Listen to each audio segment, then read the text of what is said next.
মাগুরায় পাশবিক ধর্ষণের শিকার হওয়া শিশুটি ঢাকার সম্মিলিত সামরিক হাসপাতালের নিবিড় পরিচর্যা কেন্দ্রে লাইফ সাপোর্টে থাকা অবস্থায় মারা গেছেন। আজ বৃহস্পতিবার আইএসপিআর এর সংবাদ বিজ্ঞপ্তিতে এ তথ্য জানানো হয়। এতে বলা হয়, আজ দুপুর 1টার দিকে মারা গেছে শিশুটি।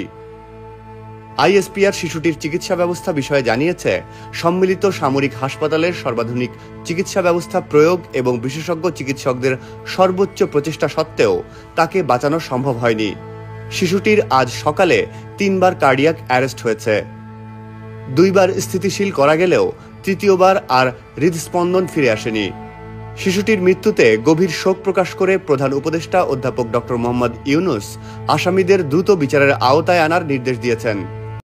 সুপ্রিয় দর্শক মণ্ডলী, সম্মানিত দর্শক শ্রোতা, এতক্ষণ যে ভিডিওটা দেখলেন, আশা করছি ভিডিওটা দেখে সবাই মর্মাহত এবং অত্যন্ত বেদনাদায়ক সেই ভিডিওটা। যে আসিয়া মাগুরার যে আসিয়াকে আর বাঁচানো গেল না ঢাকা সামরিক হাসপাতালে।